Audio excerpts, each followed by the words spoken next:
So over the last few days, Ireland has erupted into chaos. Now, this has been building up for a while because government policies have been favorable towards immigrants, illegal immigrants, in which they've been housing and providing for, and this has upset a number of the citizens of Ireland. And the major catalyst for the recent chaos we've been seeing is that 5 people were stabbed, 3 children, 2 adults, from a foreign nationalist. I find it interesting trying to look up any information on this foreign nationalist who stabbed these individuals. It's so hard to find. The news media are protecting this guy like he's a pot of gold. It's just so sad that if a person is of a certain ethnicity that the media deems an individual who should be identified immediately based off of the color of their skin, they will do this. But if a person doesn't fit that description, they protect them at all costs. But I have a couple of videos to show you. I want to start with this video from Leo Varadkar, who is the leader of Ireland. And he's going to say here, the problem in Ireland is the citizens, the ones who are protesting and rioting. They are the issue. Check this out. To all those cowardly champions of Ireland who took to the streets of Dublin last night,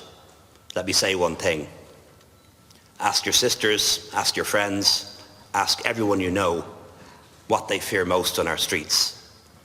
They're afraid of you, afraid of your anger and your rage, afraid of your violence, your hate, and how you blame others for your problems.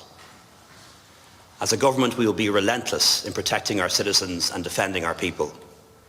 The Gardaí will be on the streets in large numbers and will do whatever it takes to fight back waves of ignorance and criminality. So he's blaming the citizens of Ireland who are doing this. Now, I'm not saying what they are doing is right. I do have my own thoughts on it. But before I tell you, I want to show you this video of him from just a little while ago in which he's talking about the leadership in Ireland. One thing I strongly agree with the Deputy on is the need to set a target to have a number of people from ethnic minorities in areas of the public service. We have a health service that's very diverse, although less so as you go up towards the senior positions.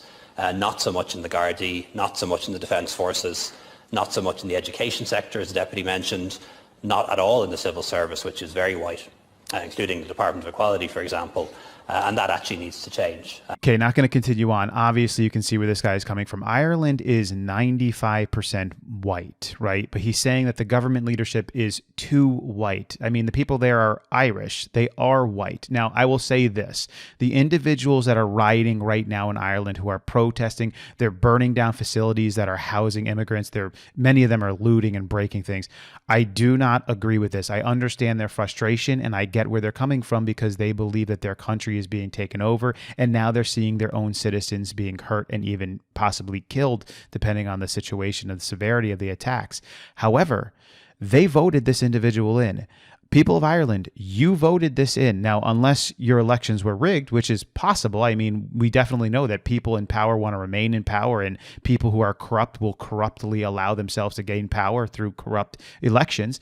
But if it is not the case and you voted him in, you get what you voted for. And this is what I see a bunch of Western countries doing nowadays, voting in individuals who care the least about the citizens of that nation and care the most about other citizens from other nations. We have leaders in the Western world who care more about anyone else except for the individuals who are actually in that country. How can we get others from outside of this country into this country? How can we make this country not the cultural and traditional country that it is, but make it into a completely different country of completely different people? Now, I get diversity. I understand that.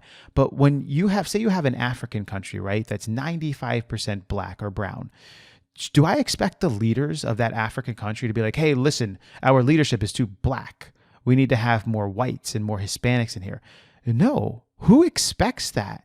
Nobody does. Even if they were 50% black, I wouldn't even expect that. It's like, regardless of whatever your ethnicity is or your makeup is, you just want the best leaders you can possibly have.